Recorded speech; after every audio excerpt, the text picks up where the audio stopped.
D'après un rapport, la Russie a découvert d'immenses réserves de pétrole et de gaz en Antarctique, en grande partie dans des zones revendiquées par le Royaume-Uni. L'Antarctique demeure le seul endroit sur Terre qui semble encore un monde à part. Une étendue blanche et silencieuse qui recèle des secrets vieux de millions d'années. Mais sous le pergélisol, des expéditions russes ont récemment percé un voile qui a plongé la communauté internationale dans la stupéfaction. Des profondeurs obscures et sous pression du lac Vostok à une découverte énergétique stupéfiante qui menace de bouleverser les rapports de force mondiaux, la Russie a mis au jour bien plus que de la glace. C'est un aperçu terrifiant de l'avenir de notre planète. L'abîme sous la glace. La carte du monde est considérée comme globalement achevée. Un puzzle complet d'images satellites et de coordonnées GPS. Pourtant, tout au sud du globe, existe une frontière verticale, restée invisible à l'œil nu jusqu'à la fin du 20e siècle.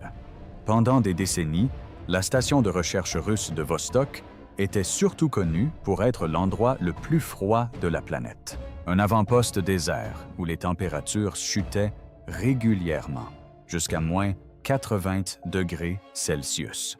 Mais sous les pieds des scientifiques logeant dans ces baraques en tôle ondulée, se cachait un secret qui allait bientôt terrifier la communauté scientifique. Une étendue d'eau de la taille du lac Ontario. Isolé du reste de la biosphère pendant 15 millions d'années, le lac Vostok a été découvert non pas par une illumination soudaine, mais par une prise de conscience lente et troublante. Dans les années 1960, un pilote et géographe russe du nom d'Andreï Kapitsa aperçut du ciel une étrange étendue de glace plate.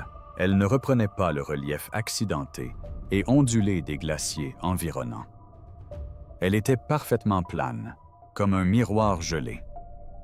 Il soupçonnait qu'une force massive freinait l'écoulement de la calotte glaciaire située au-dessus. Ce n'est toutefois que dans les années 90, grâce à la collaboration de spécialistes russes et britanniques du radar, que l'ampleur réelle de la découverte a été révélée. Il n'y avait pas seulement de l'humidité sous la glace, un véritable abîme liquide. Imaginez un monde où le soleil n'a plus brillé depuis le milieu du Miocène. Tandis que l'humanité évoluait, que les empires s'élevaient et s'effondraient, et que la révolution industrielle saturait l'atmosphère de carbone, le lac Vostok était plongé dans une obscurité totale et impénétrable. La calotte glaciaire qui le recouvre mesure près de 4 km d'épaisseur, soit environ 4 km d'eau solidifiée depuis des millénaires. La pression au fond est immense, environ 350 fois supérieure à celle du niveau de la mer. Dans des conditions normales, l'eau serait un bloc de glace solide à ces températures, mais la chaleur géothermique provenant du noyau terrestre et la couverture isolante du glacier maintiennent le lac Vostok à l'état liquide. C'est un lac sous-glaciaire, une poche du passé lointain prisonnière d'une atmosphère oppressante. La terreur a commencé lorsque l'équipe russe de la station Vostok a entamé le forage. Ce projet, baptisé Forage 5G1, était un exploit d'ingénierie frôlant l'impossible. Les foreurs ne luttaient pas seulement contre le froid, ils luttaient contre les lois de la physique de la glace. Plus ils descendaient, plus la glace devenait malléable, menaçant de briser les forêts ou de bloquer les machines. Lorsqu'ils atteignirent de la glace d'accrétion, la couche située juste au-dessus de l'eau liquide, la tension au sein de la communauté internationale était palpable. La NASA et plusieurs organisations environnementales ont supplié l'équipe russe d'arrêter ses travaux. Leur crainte était simple. Si nous percions la surface du lac Vostok, nous risquions de contaminer un écosystème vierge avec des bactéries de surface, ou pire encore, de libérer des substances des profondeurs auxquelles le monde moderne n'était pas préparé. Mais les Russes ont persévéré. En février 2012, après des décennies de forage intermittent, le trépan a finalement percé le puits. L'eau du lac, sous une pression extrême, a jailli dans le forage comme un geyser, gelant instantanément et formant un bouchon qui a refermé le lac. C'était une opération chirurgicale en territoire inconnu. Lorsque les chercheurs ont finalement ramené à la surface les échantillons d'eau gelée de ce lac, leurs découvertes ont défié toute classification biologique standard.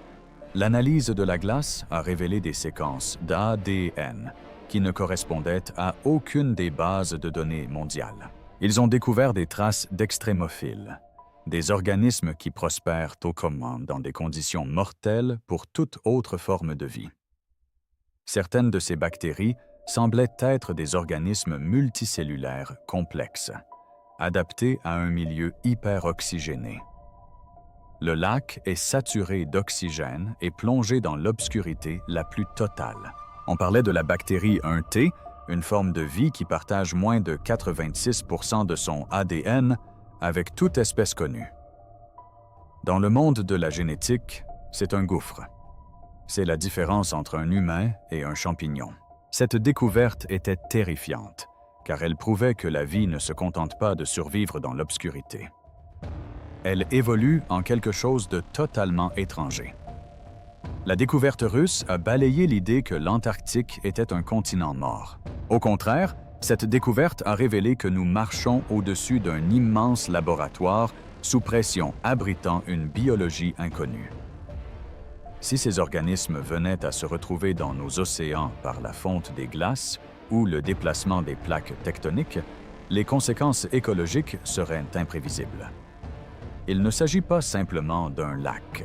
Nous sommes face à une capsule temporelle biologique vieille de 15 millions d'années que la Russie vient d'ouvrir.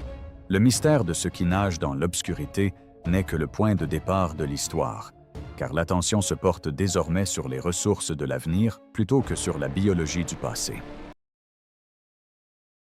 Écho d'un monde disparu. La véritable terreur de la découverte du lac Vostok ne réside pas dans le silence de la glace, mais dans le bruit des données. Lorsque l'équipe russe a finalement analysé les premiers échantillons liquides prélevés à la surface du lac, elle n'a pas simplement observé de l'eau. Elle a découvert un vide biologique brutalement et soudainement rompu après 15 millions d'années d'isolement. Dans les laboratoires de l'Institut de recherche arctique et antarctique de Saint-Pétersbourg, les résultats étaient glaçants. Parmi les milliers de séquences génétiques identifiées, une part importante appartenait à des organismes totalement inconnus de la science moderne. Il ne s'agit pas simplement de nouvelles espèces, comme on pourrait en découvrir une nouvelle en Amazonie. Il s'agit de branches entières de l'arbre de la vie qui se sont développées dans une direction différente depuis le Miocène. Un phylotype particulier, identifié comme bactérie 1T, a provoqué un véritable séisme au sein de la communauté scientifique internationale. Il partage moins de 86% de son ADN avec toute forme de vie connue à la surface de la Terre. Pour mettre les choses en perspective, les humains partagent environ 98% de leur ADN avec les chimpanzés et près de 50% avec les bananes. Un écart de 14% représente un gouffre biologique qui laisse penser que nous sommes face à une forme de vie ayant évolué selon des lois physiques totalement différentes. La terreur est double. La menace de contamination biologique et la boîte de Pandore des pathogènes anciens. Le lac est un milieu à haute pression et riche en oxygène. Un monde sursaturé où les niveaux d'oxygène sont 50 fois supérieurs à ceux des lacs d'eau douce classiques. Tout organisme capable de survivre dans un tel environnement est, par définition, un survivant ultime. Les scientifiques craignent que si ces extrémophiles étaient introduits sur Terre, ils puissent supplanter les bactéries modernes ou posséder des propriétés biochimiques que notre système immunitaire serait incapable de gérer. Les scientifiques russes qui ont consacré leur carrière à traquer ce phénomène, des hommes comme Valery Lukin, qui a dirigé l'expédition pendant des décennies, ont dû faire face à bien plus que du simple scepticisme scientifique. Ils ont dû affronter les conséquences psychologiques du froid polaire. Pour ces chercheurs, le lac Vostok n'était pas qu'une simple donnée. C'était une obsession qui a marqué leur carrière. Ils vivaient dans un lieu où l'air est si raréfié qu'on a l'impression de respirer à travers une paille et où le soleil disparaît pendant des mois. Cet isolement engendre une intensité particulière. Lorsqu'ils touchèrent enfin l'eau de Vostok, ils ne découvraient pas simplement un lac. Ils remontaient le temps jusqu'à une version de la Terre qui ne devrait plus exister. Pourtant, à mesure que le mystère biologique s'épaississait, une terreur nouvelle et peut-être plus immédiate commençait à émerger des données russes. Tandis qu'une moitié de l'équipe étudiait la vie ancienne, l'autre moitié, sous l'égide de l'entreprise d'État Rosgeo, examinait ce qui se cachait sous les fonds marins de l'océan austral. Ils ont découvert des preuves d'un phénomène encore plus complexe. La présence d'ADN d'eucaryotes multicellulaires, des organismes complexes, indique que le lac Vostok pourrait ne pas se limiter à un simple bouillon de microbes. Certaines théories, étayées par la présence de fragments d'ADN spécifiques, suggèrent que le lac pourrait abriter un écosystème de sources hydrothermales. Au fond de cet abîme obscur, l'activité tectonique pourrait générer chaleur et énergie chimique, alimentant une chaîne alimentaire qui engloberait des vers tubicoles et peut-être même des créatures aveugles, pâles et ressemblant à des poissons, n'ayant jamais vu un seul photon. Le monde entier a suivi avec attention l'équipe russe remontant des récipients d'eau qui pourraient, en théorie, contenir l'équivalent biologique d'un feu de forêt au ralenti. Si ces organismes venaient à se retrouver dans nos océans, via la fonte des glaces ou le mouvement des plaques tectoniques, les conséquences écologiques seraient imprévisibles. Nous ne sommes pas face à un simple lac. Nous sommes face à une capsule temporelle biologique qui a fonctionné pendant 15 millions d'années. Et la Russie vient de la détruire. La prise de conscience que nous marchons au-dessus d'un immense laboratoire sous pression, abritant une biologie inconnue, a transformé notre perception du continent.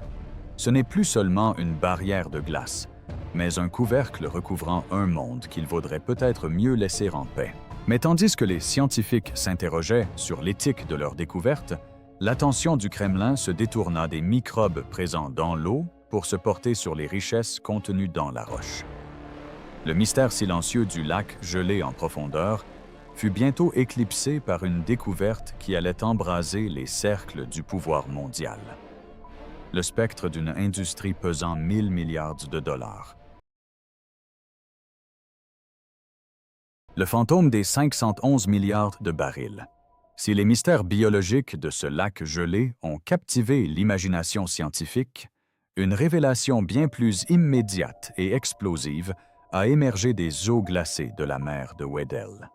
Dans une série de rapports parus à partir de mai 2024 et qui ont dominé le discours géopolitique jusqu'en 2025, il a été révélé que des études sismiques russes avaient mis en évidence un phénomène sous les fonds marins de l'Antarctique qui a semé la panique sur les marchés énergétiques mondiaux. Le chiffre était astronomique, 511 milliards de barils de pétrole. Pour saisir toute l'ampleur de ce nombre, il faut le comparer aux géants de l'industrie. Cette découverte unique représente près du double des réserves prouvées de l'Arabie saoudite et environ 10 fois la production totale de la mer du Nord au cours des 50 dernières années. Il ne s'agissait pas d'une simple découverte, mais de l'identification d'une ressource énergétique mondiale colossale, enfouie sous le seul endroit au monde où son extraction est strictement interdite par la loi. La découverte a été faite par l'Alexander Karpinski, un navire de recherche polaire spécialisé exploité par Rosgeo, l'agence d'exploration géologique d'État russe. Pendant plusieurs saisons, le navire a cartographié avec précision le potentiel en hydrocarbures du territoire antarctique britannique, une portion triangulaire du continent également revendiquée par le Chili et l'Argentine. Si Moscou affirme officiellement que ses activités sont purement scientifiques, la nature des données sismiques recueillies laisse supposer une motivation bien plus pragmatique. Contrairement à la recherche scientifique traditionnelle, qui étudie les mouvements de la glace ou l'histoire de la croûte terrestre, Les relevés effectués par l'Alexander Karpinski se sont concentrés spécifiquement sur les bassins sédimentaires, connus pour contenir du pétrole et du gaz. Cela a conduit des experts, dont le professeur Klaus Dodds, une figure de proue de la géopolitique polaire, à avertir que la Russie ne se contente plus d'étudier la glace. Elle prospecte en réalité les richesses du siècle prochain. La terreur inspirée par ce gisement fantôme de 511 milliards de barils n'est pas seulement d'ordre environnemental, même si la perspective d'une marée noire dans l'océan austral, d'une pureté exceptionnelle, est un véritable cauchemar pour les écologistes. La crainte réside plutôt dans le fait que cette découverte puisse servir de détonateur au système des traités relatifs à l'Antarctique. Depuis 1959, ce continent est une réserve naturelle unique, dédiée à la paix et à la science.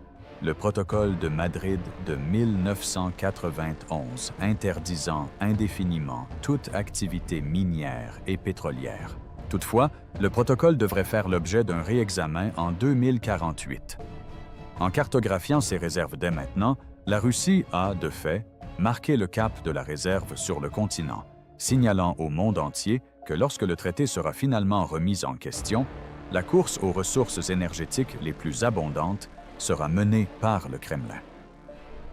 Pour une Russie actuellement sous pression des sanctions occidentales et en quête d'un levier stratégique à long terme, ces réserves représentent un plan B susceptible de briser à terme la dépendance énergétique mondiale vis-à-vis du Moyen-Orient et de l'Occident. De plus, cette révélation a ravivé des tensions territoriales latentes. La mer de Weddell, où se trouve la majeure partie du pétrole, est un point névralgique de conflit de souveraineté.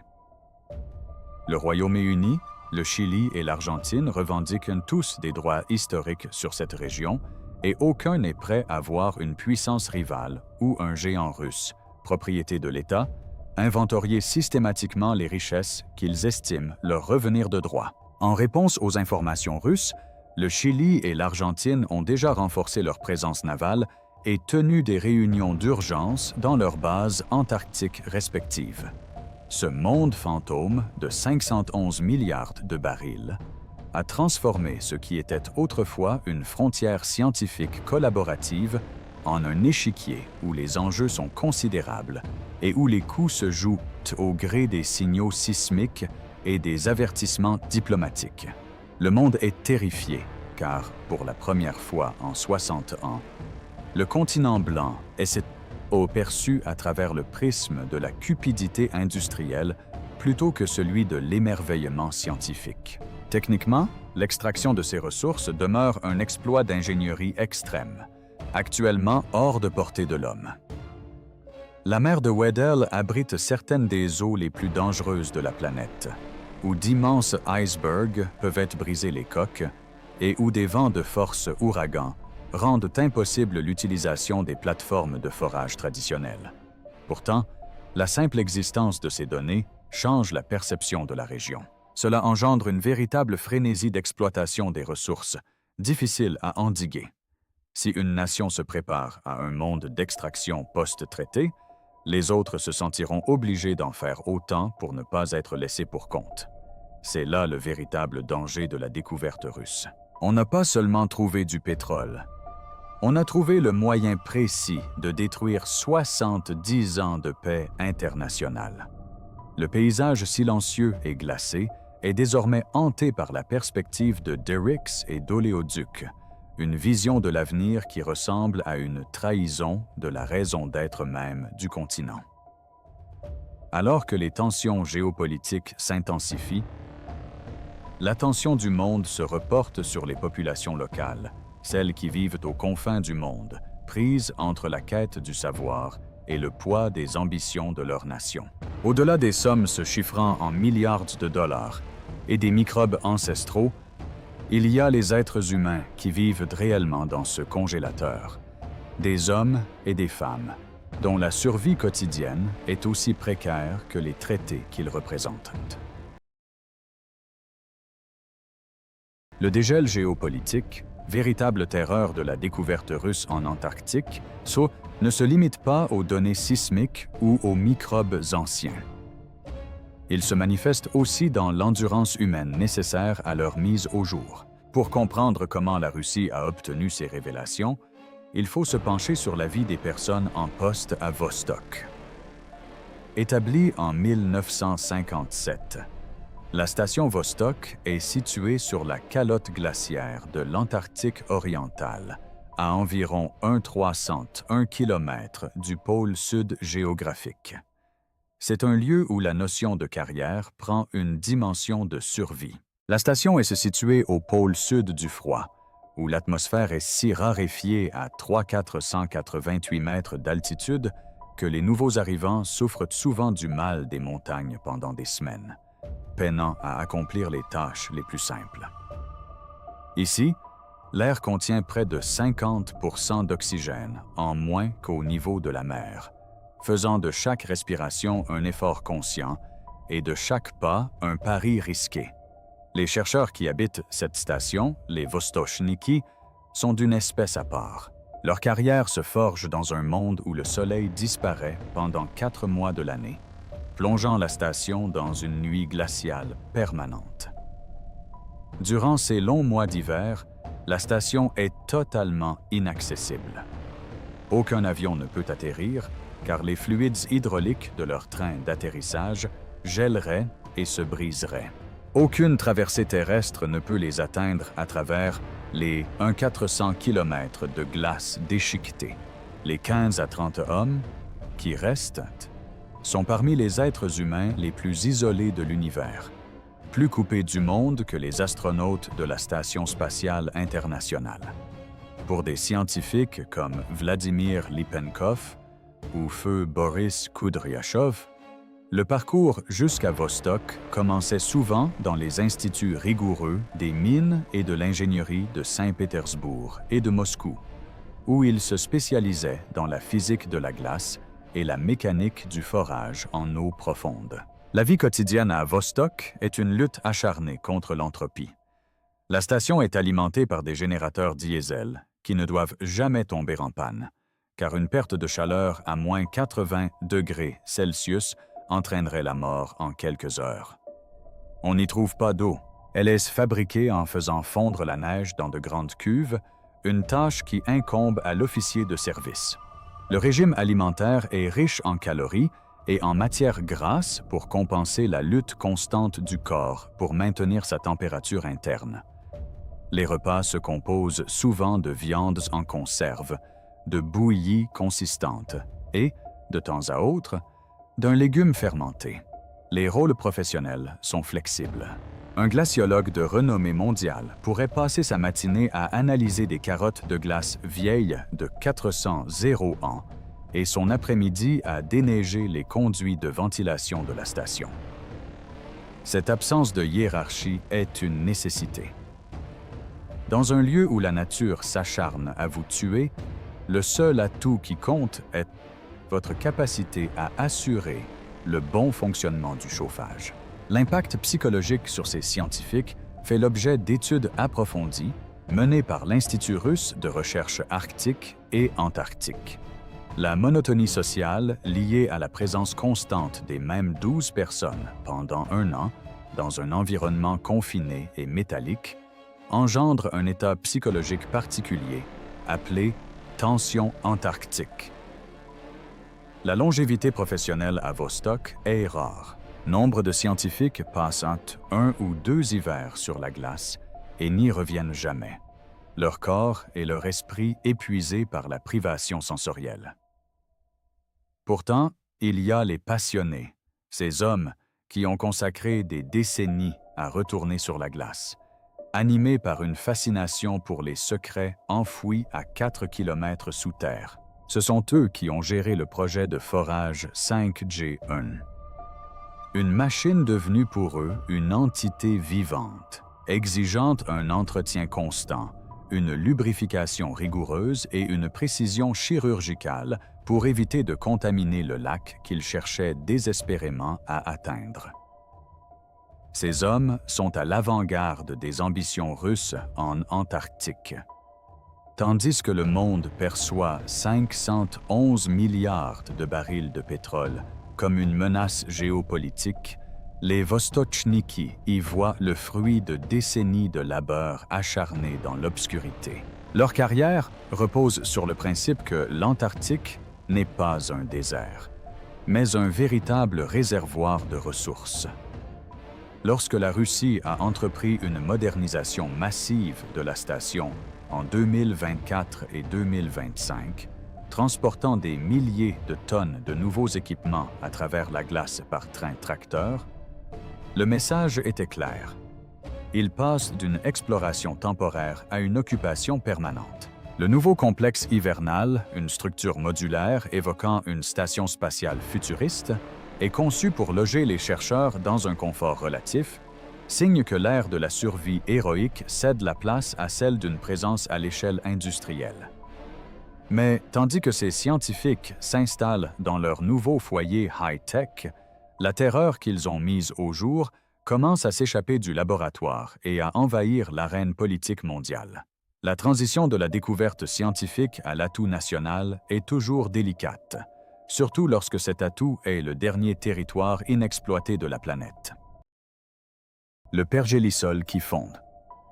Si la découverte du pétrole a menacé la politique mondiale, les dernières données russes sur les fonds marins de l'Antarctique menacent la survie même de la planète. Pendant des décennies, les scientifiques ont cru que le pergélisol arctique était la seule source importante de méthane dormant, un gaz à effet de serre 30 fois plus puissant que le dioxyde de carbone. Mais fin 2024, des navires sismiques russes, opérant de concert avec des submersibles en eau profonde, ont mis au jour un phénomène qui a plongé la communauté scientifique dans la stupéfaction. Ils ont découvert que le fond marin antarctique présente des fuites. Ce phénomène, appelé suintement de méthane, se produit lorsque du gaz emprisonné dans la croûte terrestre, maintenu sous l'effet du poids et du froid intense de l'océan austral, commence à s'échapper à travers les sédiments. Les équipes russes de la station Bellingshausen ont été les premières à signaler d'immenses panaches de bulles remontant des profondeurs. Il ne s'agit pas de petites fuites isolées. Ce sont des torchères de méthane, dont certaines s'étendent sur des centaines de mètres vers la surface. La terreur réside dans leur mécanisme. Avec le réchauffement de l'océan austral, le couvercle de la planète se dévisse en quelque sorte. Les données russes indiquent que ces suintements apparaissent à un rythme accéléré. Grâce à la cartographie sonore, les chercheurs ont identifié des cratères sur le fond océanique, de la taille d'îlots urbains, là où le gaz a littéralement jailli des profondeurs marines. Lorsque ce gaz atteint l'atmosphère, il crée un cercle vicieux qui pourrait entraîner un emballement du réchauffement climatique. La découverte russe prouve que l'Antarctique n'est plus un puits de chaleur, mais bien une source de chaleur. Pour les chercheurs de l'Université Fedorov, le spectacle de l'eau bouillonnante, chargée de bulles de méthane, au cœur d'une tempête glaciale, fut un moment d'effroi profond. Cela révéla que la stabilité du continent n'est qu'un mythe. Nous marchons sur une bombe à retardement, et la Russie est actuellement le seul pays doté de l'infrastructure sismique nécessaire pour en percevoir les prémices. Cette découverte est terrifiante car elle laisse entendre que même si l'on arrêtait toute activité automobile et industrielle sur Terre demain, le couvercle de l'Antarctique serait peut-être déjà trop desserré pour être refermé. Ce que la Russie a mis au jour constitue la première preuve d'un changement de régime dans l'océan austral. L'immensité blanche et silencieuse dissimule une atmosphère explosive qui commence à se réveiller. Il ne s'agit pas seulement de science. C'est un avertissement planétaire. La découverte par la Russie de ces suintements a transformé l'Antarctique, autrefois simple curiosité, en première ligne d'une urgence mondiale, prouvant que ce qui se passe au bout du monde ne reste jamais confiné à cette sphère. La forteresse du Führer. Si l'actualité moderne est dominée par les réserves de pétrole et les anomalies biologiques, une terreur plus sombre, d'ordre psychologique, hante depuis longtemps les explorateurs et les historiens russes. le mythe d'un refuge nazi secret. Ce récit, souvent considéré comme une théorie du complot marginal, a pris une importance nouvelle à la fin du XXe et au début du XXIe siècle, lorsque les études sismiques russes ont commencé à cartographier l'intérieur même du continent. La légende s'articule autour de la station 211, ou Nouvelle-Berlin, une supposée forteresse souterraine construite par le Troisième Reich à la fin des années 1930. Cette crainte trouve son origine dans des faits historiques. En 1938, le navire allemand Schwabenland arriva dans cette région de terre boueuse et largua des hydravions qui larguèrent des milliers de poteaux en aluminium ornés de croix gammées afin de revendiquer le territoire sous le nom de Neuschwabenland. Les recherches archivistiques russes ont souvent mis en lumière une citation glaçante du grand amiral Karl Dönitz en 1943, qui se vantait que sa flotte de sous-marins avait créé une forteresse imprenable pour le Führer à l'autre bout du monde. Pour les stratèges russes, il ne s'agissait pas simplement de fanfaronnade en temps de guerre. C'était une incitation à étudier de plus près la géographie des glaces. Lorsque des scientifiques russes ont entrepris de cartographier l'activité géothermique de la région, ils ont fait une découverte qui a redonné vie à ces vestiges du passé. Un réseau de gigantesques grottes volcaniques. Certaines de ces cavernes sous-glaciaires sont suffisamment vastes pour abriter des villes entières, maintenues à une température constante grâce à la chaleur interne de la Terre, malgré les moins 60 degrés Celsius en surface. Bien qu'il n'existe aucune preuve crédible de l'existence de soucoupes volantes ou d'un empire nazi caché, la réalité sismique est suffisamment terrifiante. Elle prouve que l'Antarctique n'est pas un bloc de glace massif, mais un paysage creux et alvéolé capable de dissimuler d'importantes infrastructures humaines ou militaires. La véritable terreur que la Russie a mise au jour ne réside pas dans une forteresse du passé au sens propre, mais dans la prise de conscience de la facilité avec laquelle une telle chose pourrait exister. Si les nazis pouvaient rêver d'une base secrète dans les années 40, les puissances modernes, dont la Russie et la Chine, possédant aujourd'hui la technologie nécessaire pour la concrétiser.